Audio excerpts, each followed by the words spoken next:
Yesu nashimwe cyane bene data nshuti bavandimwe ndagusuze cyane wowe uteze amatwi ibiganiro bya Yesu niyamamare hose TV. Amahoro y'Imana be kuri wowe n'imiryango yawe, kandi kwifurije kugira icyumweru cyiza.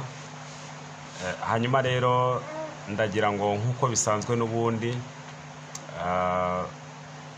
nkugezeho ikiganiro cyangwa inyigisho itwereka ukuntu umuntu akwiye kubana n'umwuka iteka. Kubana n'umwuka iteka atari uko turi mu bihe byo gusenga, atari uko turi mu minsi cyangwa se amasaha y'amasengesho, ahubwo tukabana n'umwuka iteka mu byo dukora, mu byo dutekereza, mu byo tuvuga, mu nzira tugenda tunyuramo izo arizo zose, ndetse tukabana n'umwuka iteka tukibyuka, tukabana n'umwuka iteka tukibyuka, tukabana n'umwuka iteka kugeza n'ubundi dusubiye kuryama. Haleluya. Aya magambo araza kutubera meza cyane, ndizera ko nawe aza kugufasha, kandi ko nyuma yaho uzumva ko kumereye neza, ko hari aho akuvanye hari n'aho akugejeje. Nagusaba ko uzayasangiza abandi, cyangwa se ubu butumwa uzabusangiza abandi, kugira ngo ubu butumwa bubashe kugera ku isi yose, kubera ko Yesu niyamamare hose TV nta yindi ntego dufite, nta wundi mugambi wundi dufite uretse kwamamaza inkuru nziza ya Yesu Kristo. Turamamaza rero inkuru nziza ya Yesu Kristo ku buntu, biciye mu nyandiko. Hari inyandiko dutambutsa buri munsi, ubutumwa bwanditse dutambutsa buri munsi mu magurupe agera kuri 400 ya WhatsApp, ndetse anarengaho gatoya. Tukabucisha n'ubundi muri gurupe zigera kuri 600 zo kuri Facebook, tukabucisha n'ubundi kuri page ya Facebook zacu bwite, tukongera tukabucisha n'ubundi ku magurupe yo kuri Telegram nabwo yitwa Yesu niyamamare hose TV, tukabucisha kuri Twitter, kuri Instagram. Aho hose ni amagurupe cyangwa se amazina y'izo mbuga agiye yanditseho Yesu niyamamare hose TV, nibara na profile yayo n'ubundi bimwe, ni profile y'ubururu n'inyuguti z'umweru. Ni ifoto y'ubururu yanditsemo inyuguti z'umweru, handitseho ngo Yesu niyamamare hose TV. Yesu rero aduhana umugisha. Ntagutindiye ndagira ngo mbwire yuko dufite na YouTube channel yitwa Yesu niyamamare hose TV, ndetse niho hantu wakura ubutumwa, uretse ko naho hose wabuhavana, ariko naho na hantu ushobora gukura ubutumwa bwatambutse mbere y'ubu ngubu. Ni ubutumwa bwatambutse guhera 2014. Ushobora kubukura kuri Facebook, ushobora kubukura kuri Instagram, ushobora kubukura kuri Twitter. Bwatambutse guhera 2014 kugeza uyu munsi 2021. Mbibutsa yuko Yesu niyamamare hose TV imaze imyaka 7. Haleluya bene data. Tugiye kurebera hamwe rero ukuntu umuntu ashobora kubana n'umwuka iteka. Ariko mbere yuko dusoma aya magambo, ndagira nkwibutse yuko umuntu, wowe cyangwa ngewe, umuntu umwe agizwe n'abantu babiri. Umuntu umwe agizwe n'abantu babiri, umuntu umwe agizwe n'ibice bibiri. Nibyo tugiye kurebera mu ijambo ry'Imana. Turahera ahangaha mu itangiriro, turahera mu itangiriro igice cyaho cya 2 umurongo wa 7. Dusome mu izina rya Yesu Kristo w'i Nazareti. Uwiteka Imana irema umuntu mu mukungugu wo hasi, imuhumekera mu mazuru umwuka w'ubugingo, umuntu ahinduka ubugingo buzima. Haleluya bene data. Ndagenda nsobanura buri gitabo cyangwa se buri murongo uko twagiye buri gice uko twagiye tugisoma. Iki gice rero cya kabiri cyo mu itangiriro umurongo waho wa 7 ndagira nkubwire yuko Imana yaremye umuntu koko mu mukungugu. Uyu muntu imaze kumurema mu mukungugu ntabwo yahise aba umuntu, ahubwo kugira aba umuntu wuzuye nuko yabayeho agira ubugingo. Imana yamuhumekeyemo umwuka w'ubugingo ajya yaba umuntu wuzuye. Haleluya bene data. Turongera dusimbuke gatoya tujye mu rwandiko Pawulo yandikiye ab'Ikorinto, urwandiko rwa mbere Pawulo yandikiye ab'Ikorinto igice cyaho cya 15 umurongo wa 40. Turaza kongera dusimbuke tujyewe n'ubundi kuri icyo gice cyaho cya 15 ku murongo wa 47 tugeze ku wa 50. Ariko reka tubanze dusome uyu murongo wa 40. Mwene data ndagira ngo nkumenyeshe yuko igihe cyose utarasobanukirwa impamvu yo kuba mu mwuka iteka ntabwo ushobora kuba mu mwuka iteka. Niyo mpamvu uzasanga abantu ajya gusenga akaba ari mu mwuka, ariko bikaba ibintu bigoranye cyane kugira ngo nataha azaba ari mu mwuka, kubera yuko ari mu mwuka ari mu rusengero, ariko ku muryango w'urusengero yasize ahazirikiye umubiri. Ndetse rimwe na rimwe usanga dusenga umubiri utubwira ati gira vuba ntahe njye mu byo ngiyemo wantindiye. Niyo mpamvu uzasanga amasaha amwe namwe abantu bacunganwe n'amasaha kurusha gucunganwa n'icyo batahana muri bwa butumwa bigishijwe cyangwa se bigishije. Haleluya. Aha rero niho ngira ngo uze tuganire twungurana ibitekerezo, umenye dutyazanye, niko ijambo ry'Imana riduhugurira kugira ngo niba hari aho duhuriye dutyazanye icyo utaruzi ukimenye kandi bigufashe, nibimara kugufasha ubifashisha abandi. Haleluya. Kandi turasoma mu izina rya Yesu Kristo w'i Nazareti urwandiko rwa mbere Pawulo yandikiye ab'Ikorinto igice cya 15 umurongo wa 40. Kandi hariho imibiri yo mu ijuru n'imibiri yo mu isi, ariko ubwiza bw'iyo mibiri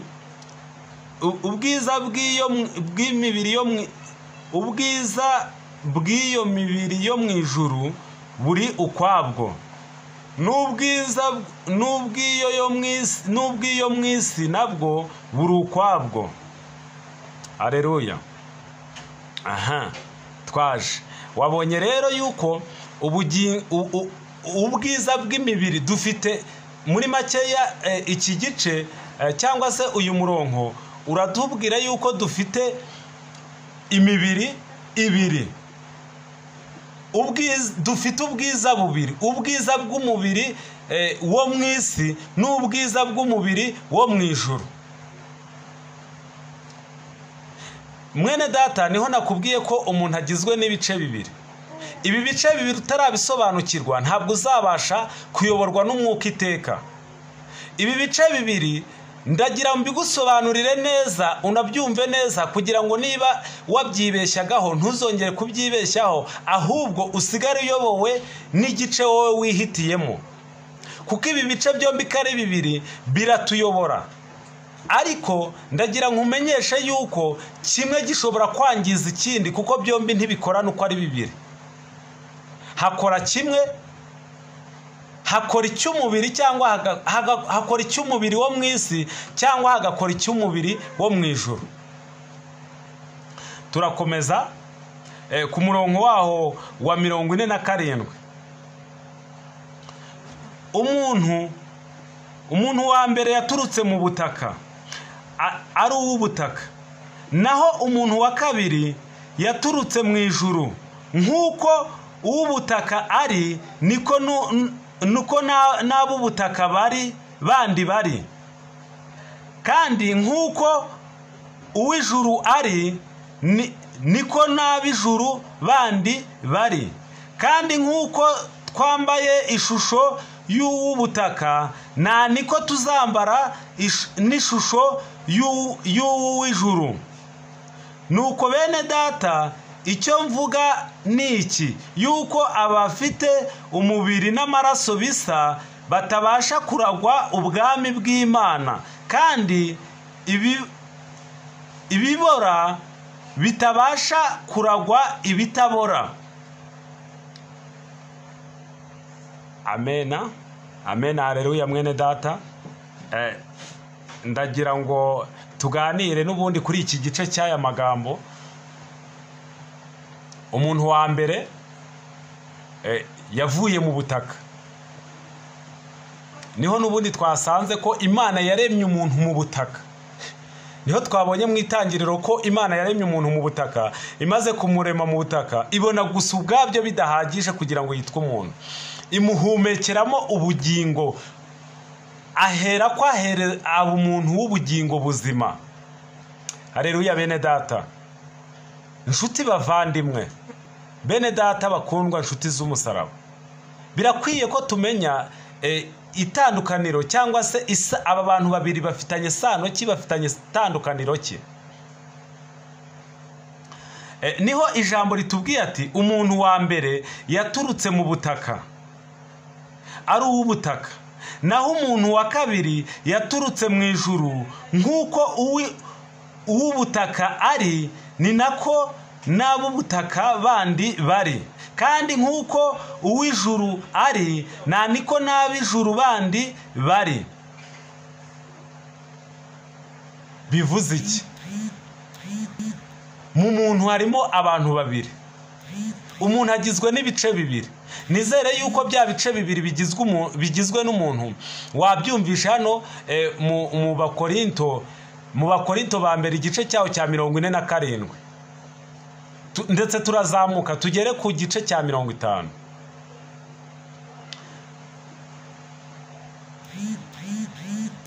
Ngo niko tuzambara ngo kandi nk'uko twambaye ishusho y'ubutaka, nta niko tuzambara n'ishusho y'uw'ijuru. Tuzambara ishusho y'uw'ijuru, twambaye ishusho y'ubutaka, ngo tuzambara n'ishusho y'uw'ijuru. Ariko ndakumenyesha yuko iyi shusho y'uw'ijuru irasabwa kwitondera cyane. Igihe cyose dukora ibyaha, dukora ibidafitanye isano n'ubushake bw'Imana, tuba turimo turagaburira umuntu w'inyuma. Tuba tugaburira uyu muntu uzabora agapfa, uyu muntu uzasubira mu gitaka. Uyu muntu iyo turi kumugaburira tuba turi kwica uw'ubugingo. Iyo twica uw'ubugingo tuba duhura n'akaga gakomeye cyane, kuko ubu bugingo nibuzuka buzacirwa urubanza, butabwe mu nyenga y'umuriro. Mu gihe turimo turakora ibijyanye n'ubushake bw'Imana, tuba turi kugaburira umuntu w'imbere.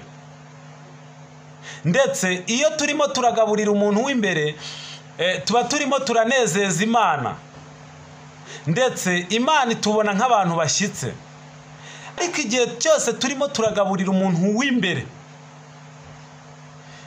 tuba turi mu bushake bw'Imana. None igihe cyose turimo turagaburira umuntu w'inyuma, tuba twaciye ukubiri n'ubushake bw'Imana, ndetse tuba turi mu murongo, navuga ko ari umurongo w'irimbukiro, kuko tuba twafashe ububasha bwo kwica umuntu w'imbere, ndavuga ubugingo, noneho tukabasha kugaburira umuntu w'inyuma, ndavuga kwivuruguta mu byaha, kwivuruguta mu isayo, kuko byose bikoreshwa n'umubiri kandi bigakorerwa mu mubiri. Ndetse iyo tubashije kuva muri icyo cyiciro cyo gukorera umuntu w'imbere cyangwa kugaburira umuntu w'imbere cyangwa kumusigiriza, icyo twita kumusigiriza ni cya kintu abantu bo bita kurya ubuzima. Anzaha hari abantu bafite impango, barya abantu barara muri za night club, abantu barara mu tubyiniriro. Ndagira mbabwire ngo mufite ibibazo. Cya kindi mwita kurya ubuzima, mu gihe kizaza kizahinduka kurya umwanda. cya kindi mwita kwiyitaho, muzasanga mwarishyinguye hehe? Mu muriro utazima. Mwene data, ndagira nkwibutse yuko mu gihe cyose utaramenya yuko umuntu afite ibice bibiri, agizwe n'ibice bibiri, agizwe n'abantu babiri, ntabwo uzabasha gutandukanya kuba mu mwuka no kuba mu mubiri icyo ari cyo. Uyu munsi wa none ndagira ngo ngukangurire kuba mu mubiri, ngukangurire kuba mu mwuka iteka. Ariko ndagira ngo noneho nanagusobanurire icyagufasha kuba mu mwuka iteka ni ikihe. Haleluya. Ijambo rimbwiye yuko, kandi rirambwiye nawe rikubwira, rirakubwiye ngo inyama n'amaraso bisa ntibishobora kuzaragwa ubwami bw'Imana. Ariko mwene data, uri mu nzira, urimo urajya uri mu nzira uvuga yuko ujya mu ijuru, uri mu nzira uvuga yuko uri mu rugendo rugana ijuru, uri umuririmbyi, uri umukorari, uri umudiyakoni, uri umukristo usanzwe, uri umupasitoro, uri umukuru w'itorero. Cunga neza, reba neza ko uburyo ki ukiranukamo, uri gusengera abantu, uri gusenga cyangwa uri kuririmba, guhwanye n'imirimo yawe n'imbuto zawe hano hanze. Ndagira nkwibutse yuko inyama n'amaraso bisa bitazaragwa ubwami bw'Imana. Bishatse kuvuga iki? Iyo turimo turakoreshwa n'umubiri, tuba twamaze gufata inyama n'amaraso bisa. Utureba ntabwo aba akibashije kudutandukanya n'abandi b'isi. Utureba ntabwo aba akibasha kudutandukanya n'abanyabyaha. Utureba ntabwo aba akibasha niba uri pasitoro nta muntu ubasha kugutandukanya n'utari pasitoro. Niba uri umuvugabutumwa nta muntu uba ukibashije kugutandukanya n'utari umuvugabutumwa. Tekereza nawe, uri umuvugabutumwa ariko uri umusambanyi, uri umuhehesi. Tekereza nawe, ese urasa niyo titire yawe? Ese titire yawe, mwene data, banza umenye titire yawe. Umukristo, ubundi umukristo ashinzwe iki? Ubundi umukristo yakora iki? Ubundi umukristo amarira iki abatari abakristo? Umuririmbyi amarira iki abatari abaririmbyi? Umudiyakoni amarira iki abatari abadiyakoni? Umuntu wamenye Yesu amarira iki utaramenya Yesu? Titire yawe uyikoresha hehe? Banza umenye titire yawe ahantu uyikoresha. Titire yawe uyikoresha he? Titire yawe uyikoresha mu kuri? Titire yawe uyikoresha mu kuri no mu mwuka? Titire yawe ikumariye iki? Ese imariye iki abo muturanye? Imariye iki abo muvukana? Imariye iki imiryango uvukamo? Imariye iki imiryango washatsemo? Imariye iki imiryango muturanye? Imariye iki uwo mukorana, musangiye akazi cyangwa ukoresha cyangwa ugukoresha? Imariye iki abo musengana? Ni gute wagira titire ihuye n'icyo uri cyo? Kurekera, Mwuka Wera niwe ushoboza abantu. Ijambo rirambwira ngo nshobozwa byose na Kristo we umpa imbaraga. Hanyuma rero rikongera rikatubwira yuko Kristo ubwo yarasubiye mu ijuru yaratumenyesheje ati simbasize mwenyine, ntabwo mbasize nk'intabwa, ntabwo mbajugunye, ndacyari kumwe namwe kugera ku mpera z'isi. Mbasigiye umufasha. Mwene data, umufasha twasigiwe umukoresha nk'uko biri. Umufasha twasigiwe uramwubaha, uramwubahisha.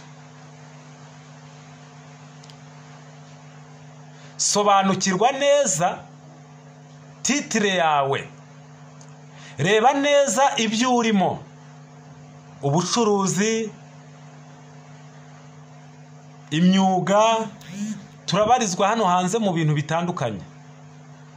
Hari abakora imirimo ya leta, hari abakorera abandi, hari abikorera, hari abadakora, hari abashomeri.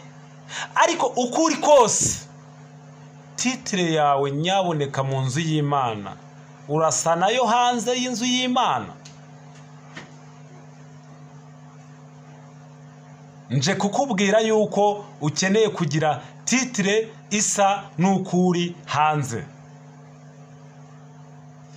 Umusinzi, titire yiwe ni umusinzi. Asa n'umusinzi. Uwiyoberanya abatarasinda, abatarabyinjiramo neza burya. Umusinzi wabyinjiyemo neza afite titire yiwe barasa. Umusambanyi winjiye mu busambanyi nk'uko bikwiriye afite titire yiwe barasa. Afite na uniform y'ubusambanyi. Ndetse aho aciye atambukana ibikoresho bye. Mwene data, we kuri umuririmbyi ufite titire yihe hano hanze? Ibikoresho byawe by'uburirimbyi urabigendana? None niba umusambanyi adashobora kwibagirwa prudence, ni titire yiwe. Ntago ashobora kwibagirwa. Indaya ntishobora kwibagirwa kwambara mini, utuntu tugufiya, utuntu tumwambika ubusa, utuntu tukurura. None wowe titire yawe ni iyihe? Uri evangelist, uri mwarimu ku itorero, uri umuvugabutumwa, uri umudiyakoni, uri umushumba, uri umupasitoro n'izindi nshingano nyinshi, uri umuririmbyi. Mu gihe utari kuririmba, titire yawe ni iyihe? Hari impamvu natinze ku ijambo titire. Nuko abantu barimo barakoresha mwuka wera, barimo bararirimba. Bamara kuririmba, bavuye aho baririmbiraga, bakazirika mwuka wera hahandi bari bahagaze, bakazitura umubiri, bakagendera mu mubiri, bakamara iminsi yo ngiyo cyangwa umwanya uwo nguwo bari mu mubiri. Yageze hanze ntushobora kumutandukanya n'utari umuririmbyi. Yageze hanze ntuzamutandukanya n'utari umuvugabutumwa. Yageze hanze ntuzamutandukanya niba ageze mu basinzi azasa n'abasinzi, niba ageze mu basambanyi azasa n'abasambanyi, niba ageze mu bahehesi ase n'abahehesi, niba ageze kubera iki? Ni ukubera iki? Ageze mu bajura, bene uwo muntu arasa n'umujura. Ageze mu babeshyi, bene uwo muntu arasa n'ababeshyi. Ageze mu batukana arasa n'abatukana. Ageze mu bakora iby'uburiganya nawe arahita asa n'abakora iby'uburiganya. Impamvu ni iyihe? Niki cyakumenyesha titire yawe? Ikintu cyakumenyesha titire yawe ni ijambo umwuka wera, ni ijambo guturana n'umwuka wera iminsi yose, igihe cyose, kuba mu mwuka wera igihe cyose. Ibikorwa byawe bikayoborwa na mwuka wera. Mwuka wera yakuyoboye nta kuyobya. Mwuka wera yakuyoboye nta kubeshya. Mwuka wera yakuyoboye ntabwo ukora ibyangwa n'amaso y'Uwiteka.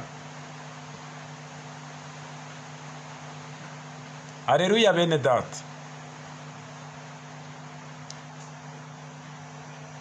Ndakumenyesha yuko ubu butumwa tuzagumya kubutanga kugeza ku mpera y'isi, kuko ijambo rirambwira ngo ubutumwa bwiza buzatangwa, nibumara gutangwa imperuka ihereko iba. Ndakubwira wowe ukurikiye Yesu Niyamamare Hose TV ko utazigera uhomba, bitewe nuko amagambo cyangwa inyigisho dutanga nizibatura abantu, nizibohora abantu, nizikura abantu ku ngoyi y'ubugome bwa Satani, nizikura abantu ku bidafite umumaro, nizikura abantu mu byaha binyuranye, nizikura abantu mu byaha bya karande, nizikiza karande, nizivura karande.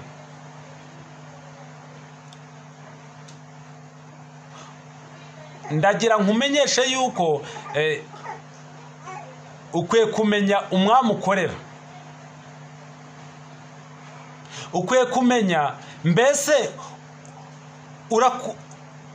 twabonye ko hari umuntu w'umubiri waturutse mu butaka, hari n'undi muntu waturutse mu ijuru.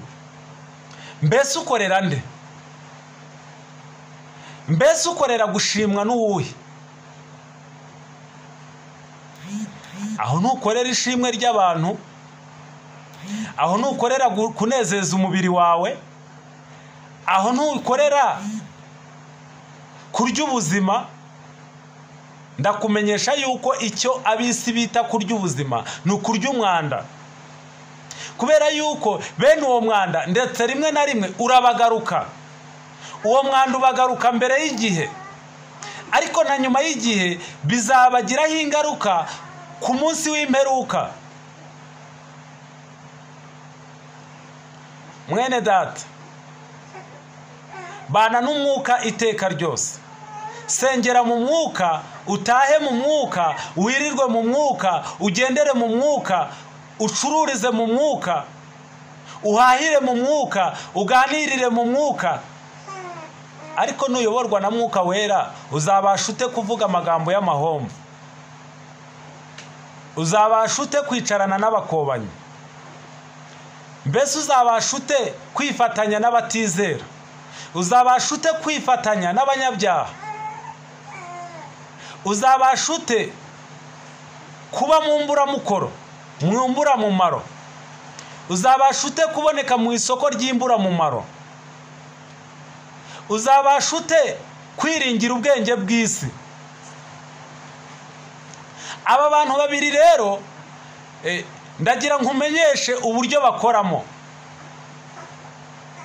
Uyu muntu w'inyuma ari we waremwe mu butaka. Uyu muntu ayoborwa n'ubwenge bw'isi, ubwenge bwo mu mutwe, ibitekerezo byawe. Abahanga bavuga yuko ikintu cyorohera umuntu bwa mbere na mbere mu buzima bwe ni ukwibeshya. Ngo umuntu yibeshya rimwe akazababara ubuzima bwe bwose. Niyo mpamvu rero uyu muntu w'inyuma abasha kuyoborwa n'umubiri, ayoborwa n'ubwonko, ayoborwa n'igice kigize umuntu cyo kwibeshya. Ariko noneho uyu muntu w'imbere we ntabwo ajya fosinga, ntabwo asunika, ntahatiriza. Aho umujyanye niho ajya, kuko we ntahatiriza. Uyu muntu rero ayoborwa n'umutima. Mwene data, ndagira nkubwire ngo iyo uza gukora ibihwanye n'imitekerereze y'umutima wawe, ntabwo uba wararushye umuruho warushye. Ntabwo nzi ingorane wahuye nazo, nta nubwo nzi umuruho warushye uwo ari wo, ariko ndakubwiye ngo uwo musozi uri kuzamukaho wawuzamuweho n'ibitekerezo byawe watekereje byo mu mutwe. Ntabwo wigeze ukoresha umutima. Iyo uza kubasha gukoresha umutima, ntabwo wari kubasha guhagarara ku musozi uhagazeho. Uyu munsi hari abantu bahagaze ku musozi w'amagambo bihamagariye. Uyu munsi hari abantu bahagaze ku musozi w'abantu bihamagariye. Uhagaze ku musozi w'abavandimwe wibwiriye ibyawe. uhagaze ku musozi w'urushako wihamagariye, uhagaze ku musozi w'urukundo wihamagariye, uhagaze ku musozi w'ubusinzi wihamagariye, uhagaze ku musozi w'ubusambanyi wihamagariye. Ntabwo wigeze ukoresha umutima, wakoresheje mu guhamagara ibyo byago byose uhagazemo. Nge ntabwo mbizi mu by'ukuri, ntabwo nzi ibyago uhagazemo ari ibi, ntabwo nzi ingorane uri guhura nazo, ntabwo nzi intambara uri kurwana ari izihe, ntabwo nzi intwaro uri kurwanisha ari iyihe.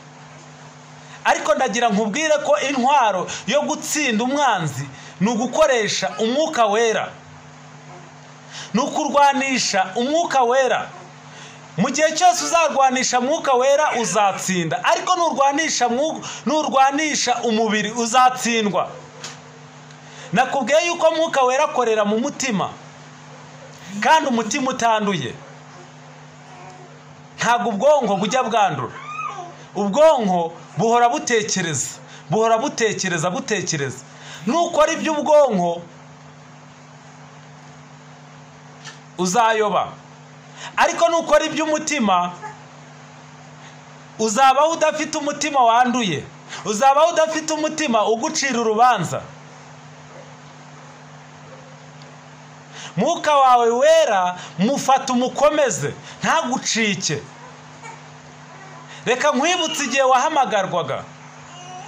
Ibuka neza igihe wavaga muri Yorodani, igihe wahamagarwaga, igihe wizeraga umwami Yesu nk'umukiza ku bugingo bwawe, ugatangira kwigira umubatizo, ndetse ukaza kubatizwa, ndetse ukaza kugira inshingano wiyemeza wumva ufite n'umuhate. Ariko ubu warahindutse. Icyo wari ufite nk'umuhate ubu noneho baraguhata kugikora. Wari umuririmbyi ntukiririmba, wari umudiyakoni ntukiri umudiyakoni, wafashaga abakene ntukibafasha, ndetse hari abo wasengeraga wahekaga ku mugongo ariko ntukibahetse. Mwene data, ndakumenyesha yuko icyaha ari cyo kintu cyonyine kizagutandukanya n'ubwiza bw'Imana igihe cyose ugihumeka muri uyu mwuka w'abazima. Ariko wakora iki? Wakifashisha iki? Ni iyihe nzira wacamo? Ko amaraso n'umubiri bisa bidashobora kuzaragwa ubwami bw'Imana, ko ubusambanyi wagiyemo bwafashe ubugingo bwawe bufata n'umubiri wawe bihinduka ikintu kimwe, ko ububeshyi wijanditsemo bwafashe umubiri wawe bufata amaraso yawe bufata ubugingo bwawe buba ikintu kimwe. Ubwami bw'Imana uzabuhabwa n'iki? Ubwami bw'Imana uzabutorera he? Ubwami bw'Imana uzabushobozwa n'iki? Ubwami bw'Imana ni iki kizatuma ubona ubwami bw'Imana? Bene data, muragenda mu nzu zitiriwe izina ry'Imana, muraca mu butayu n'ahandi, muragenda mukabwiriza mugasenga mukagira gute, murashumba, muradiyakona, abandi ni abapasitori. Ariko ndakumenyesha ko abenshi muri abo ngabo bamaze kwamburwa bamaze kwiyambura ubwenegihugu bw'ijuru, bamaze kwikuraho ubwenegihugu bw'ijuru, ubu bafite ubwenegihugu bwa Satani. Wambaza ate se bafite ubwenegihugu bwa Satani gute? None niba uri umubeshyi uzaragwa ubwami bw'ijuru bigenze gute? Niba udashaka kwisubiraho, niba uri umusambanyi ukaba udashaka kwisubiraho, niba uri umutekamutwe ukaba udashaka kwisubiraho, niba ugurisha impano y'Imana ukaba udashaka kwisubiraho, ibintu waherewe ubuntu urimo urabicuruza ukaba udashaka kwisubiraho, niba uri kuriganya icya 10 n'amaturo ukaba udashaka kwisubiraho, uri umujura. Niba waribye iby'abandi ukaba udashaka kubisubiza, reka nkubwire uwo wibye nta kibazo afite, ahubwo wowe ufite ikibazo. Niba udashaka kubisubiza se urimo uravaho urajyayo, urakorera nde? Ubundi wowe urakorera nde? Niba udashaka kureka ubusinzi urimo urakorera nde? Niba udashaka kureka ubwicanyi urimo urakorera nde? Niba udashaka kureka urwangano urimo urakorera nde? Ijambo rirambwira ngo uwanga mwene se wese ni umwicanyi. Urimo urakorera nde? Mbese urakorera umuntu w'imbere, urakorera umuntu w'inyuma? Mbese urakorera Imana, urakorera Satani? Mbese urimo urakorera urimo urashimangira ubwene gihugu bwo mu gihugu cyo mu ijuru, cyangwa urashimangira ubwami bwa Satani? Urashimangira ubwami bwa Satani, uzarimbuka. Wa mujura we uzarimbuka, wa musambanyi we uzarimbuka, wa mwicanyi we uzarimbuka, wa mubeshyi we uzarimbuka. Tekereza nawe ikindi kintu cyakurimbura. Ntago navuga ibintu byose bizarimbura abantu, ariko ni byinshi. Ahubwo wowe uri mu ruhe ruhande? Uko wiyoberanye uzarimbuka. Wewe wiyitirira umurimo w'Imana ukawihisha inyuma kugira ngo wibe, kugira ngo uhuguze, uzarimbuka. Icyakora ntago ndi kubacira urubanza kuko umucamanza arahari, ahubwo nge ndimo ndabamenyesha yuko muri abanyabyaha, ndimo ndamenyesha umunyabyaha ngo areke ingeso ze yibwira. Kandi mu gihe uzazireka, Uwiteka yicaye ku ntebe y'imbabazi. Ufite amahirwe ya nyuma yuko Uwiteka akicaye ku ntebe y'imbabazi kugira ngo akubabarire ibyaha n'ibicumuro. Ndetse ufite n'amahirwe yuko hari uri kukubwira ngo fata mwuka wawe wera umukomeze, umugendane, akubera inkoni, akubera ikoti, akubera urukweto, akubera umwambaro, akubera ingofero. Aho unyuze hose, ibyo ukora byose, ibyo uri kuvuga, abo muganira, abo mugendana, azaguha ubwirinzi bushoboka bukwiriye mu gihe gishoboka no mu gihe kidashoboka, mu gihe gikwiriye no mu gihe kidakwiriye, igihe cyose ugihumeka. Oh, haleluya!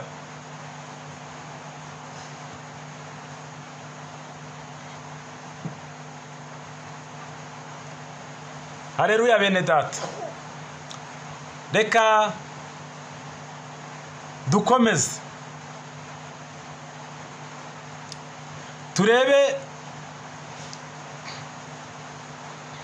turebere hamwe icyo twakora, cyangwa se icyo wakora, cyangwa se cyagufasha. Uko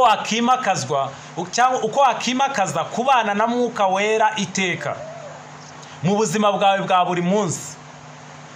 Nk'inshingano y'umukristo dufite inshingano yo kubana na Mwuka Wera iteka n'iteka igihe cyose.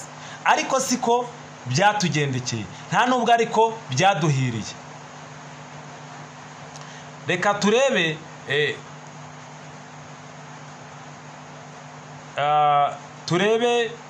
Abatesalonike ba mbere igice cyawo cya 5 umurongo wa 16 kugera kwa 22. Haranditswe ngo mwishime iteka, musenge ubudasiba, mu bibaho byose muhore mushima, kuko ari byo Imana ibashakaho muri Kristo Yesu. Ntimukazimye umwuka w'Imana, kandi ntimugahinyure ibihanurwa, ahubwo mugerageze byose, mugundire ibyiza, mwirinde igisa n'ikibi cyose. Amen. Mwene data, kuki wazimije umwuka w'Uwiteka Imana yawe uwari uri muri wowe igihe wahamagarwaga? Mwene data, kuki impano yawe wahamagariwemo wayizimije? Kuki wazimije umwuka w'Uwiteka? Kuki wazimije umwuka wera muri wowe? Kuki uwuzimya? kuki watsa uri mu nzu y'Imana, kuki watsa uri musenga wateruye isengesho warikuruye rirerire uri kuvugana na data wa twese uri mu ijuru, ariko wasohoka aho wasengeraga ukaba ishitani, ukaba intare, ukaba ingwe, ukaba ingona, ukaba igisimba, urava hehe urajya he? Urafashwa n'iki muri byose? Ngo dusengeshe umwuka iteka, ngo dushime iteka. Ese urashima? Bene nk'uwo muntu ntabwo anashima. Washima ute? Kandi uvuye iyo umaze kuva aho usengera winjira mu bigushiha, urashima ute ufite ibigushiha? Ariko mwuka wawe wera numukomeza azakuremera amashimwe, numukomeza azakuremera imirimo n'ibitangaza muri Yesu Kristo. Numukomeza, oh haleluya, ndafashijwe. Umwami Yesu Kristo abwira intumwa zati umuntu nagukubita urushyi mu musaya umwe uzatege n'uwundi agukubite n'urundi. Nuko yarazi yuko mu gihe ufite mwuka wera umuntu ashobora kukugirira nabi ukamubabarira. Nuko yarazi yuko umuntu ashobora kukwambura umwitero ukamuha n'umukenyero kugira ngo agende afite amahoro yuzuye, nawe usigarana n'ayandi mahoro yuzuye. Ndakuremamo imbaraga, ndakuremamo imbabazi mu izina rya Yesu, ndakuremamo gusaba imbabazi, ndakuremamo kutagira abanzi mu buzima bwawe mu izina rya Yesu.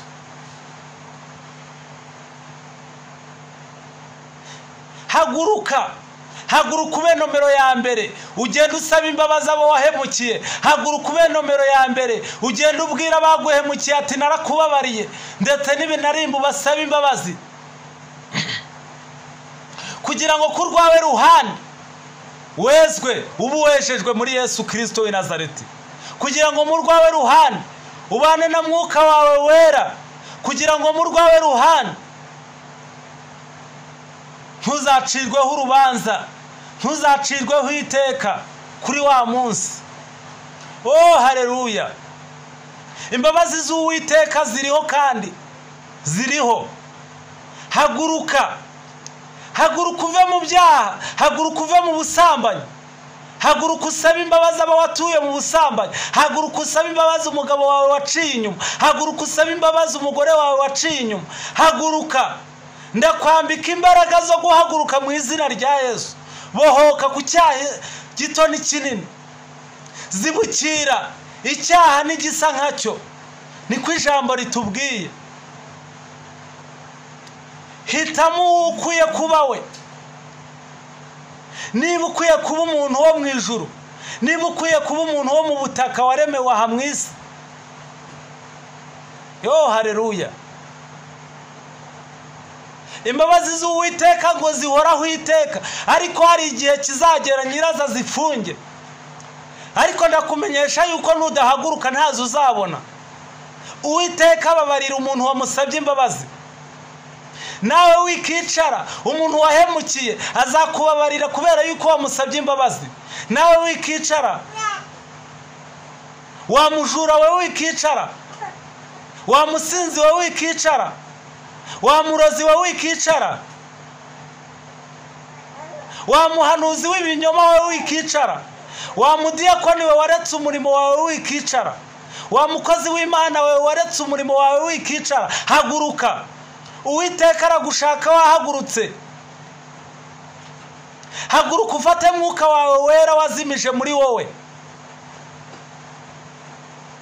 Ndakwinginze mu izina rya Yesu Kristo w'i Nazareti, akira gukira, akira kubohoka, akira imbaraga, akira ubuzima, akira gukira, akira ubugingo, akira kubohoka, akira gukira, akira gukira indwara za karande z'ubwoko bwose. Mwene data, ndakumenyesha yuko nta mahoro y'umunyabyaha. Igihe cyose utaraterwa agahinda n'ibyaha byawe, nta mahoro y'umunyabyaha. Ndakumenyesha yuko imbere y'Uwiteka Imana yawe nta cyaha kizagusumba, nta cyaha kizaba kinini cyane ku buryo cyagusumba. Nuhaguruka niyo yo kwizerwa, irakweza, irakweza, ubu wejejwe, ubu kiranutse kuri yo. Nta cyaha kizagusumba nuhaguruka. Ariko nudahaguruka ibyaha biragutwikiriye. Ariko nuhaguruka ibyaha byawe bitwikiriwe n'amaraso ya Yesu Kristo. Nuhaguruka ukatuza akanwa kawe ko umwami Yesu Kristo ari we wagucunguye, kari umukiza w'ubugingo bwawe. Bohoka ku gato na kanini, uve mu byaha n'ibisa nkabyo, uve mu bidafite umumaro, wiringire Uwiteka.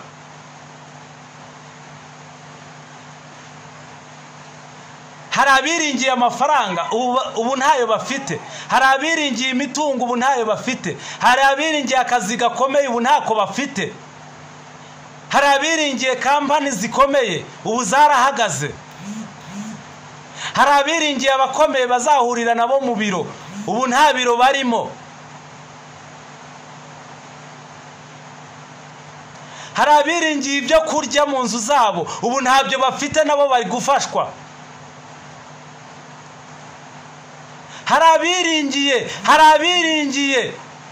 abiringiye amafaranga ubu barayakoresheje arashira. Abantu biringiye ibidafite umumaro, abantu biringiye ibifatika. Ndakumenyesha yuko ukwiriye kwiringira ibitaboneka.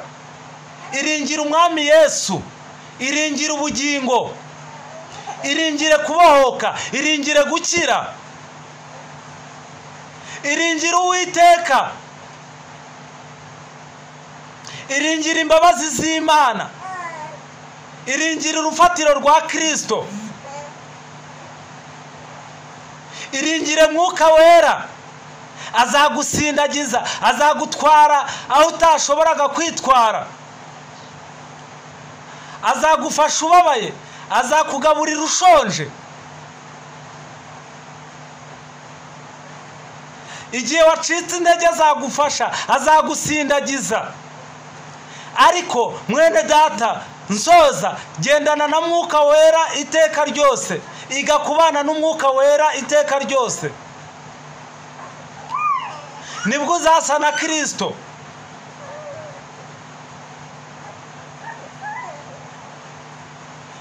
Kora ibyo gukiranuka kuko na Kristo nukiranutse. Kora ibyo kwera kuko na Kristo arejejwe, arera. Kora iby'urukundo kuko na Kristo ari urukundo. Urakoze. Yesu aduhana umugisha. Iri jambo cyangwa ubu butumwa bwiza bujyanye no kubana n'Umwuka Wera iteka, tutabanye nawe turi gusenga, nakugira inama yuko wabana na Mwuka Wera iteka, ubane nawe usenga, noneho ubane nawe mu kazi ukora, ubane nawe uri kugenda, ubane nawe mu biganiro ugirana n'abandi bantu, ubane nawe, kuko nubana nawe mu biganiro uzabasha kuvuga ijambo ejo wakongera ugasubiramo, uzabasha kuvuga ibikwiriye imbere y'amaso y'Uwiteka, uzabasha gukora ibikwiriye, uzabasha kugendera mu bushake bw'Imana, uzabasha gutegeka ibidafite umumaro bikuriho ngo bikuveho, uzabasha kubwira indwara urwaye cyangwa se umuvandimwe wawe arwaye cyangwa umuturanyi cyangwa uwo mugendana arwaye, ikurweho kubera Umwuka Wera. Umwuka Wera niwe ukora. Tumwiringire. Numwiringira azakubera byose ku buzima bwawe, azakubera ubugingo. Haleluya. Ndakubwiza ukuri yuko ukwiye kuba mu Mwuka Wera iteka, ngo dusengeshe Umwuka iteka. hari umwuka wera w'Imana wazimije muri wowe, uhagurutse, ubyutse, niwo watuma ugenda warapfuye, wapfuye kubw'ubugingo, uragenda wagira ngo uriho ariko ntabwo uriho, wabaswe n'ibyaha n'ibisa nkabyo, wabaswe n'ubugome butandukanye, wabaswe n'igomwa iryo ari ryo ryose, wabaswe na karande z'ubwoko bwose. Ndakwinginze mwene data, aho uherereye hose, wowe uri kunyumva, aho uherereye hose ku isi, aho uherereye hose, menyekanisha ukuri kwa mwuka wera, menyekanisha ku munyabyaha ko natihana azarimbuka, menyekanisha. Haleluya. Ntabwo nzi ikibazo ufite, ntabwo nzi urugamba uri kurwana, ariko wararwihamagariye kubera yuko wazimije mwuka wera wari uri muri wowe. Izo ntambara zose uri kurwana nizo wihamagariye kubera yuko wazimije mwuka wera uri muri wowe. Haleluya. Uriho urarwana n'ibyo utazanesha kubera yuko wazimije mwuka wera uri muri wowe. Urarwanira gutsindwa kubera yuko wazimije mwuka wera uri muri wowe.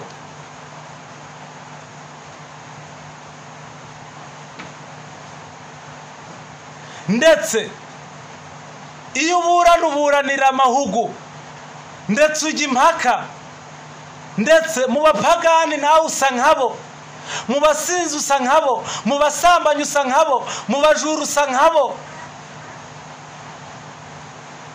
mu bagambana usa nkabo, kubera impano yawe ya mwuka wera wazimije muri wowe.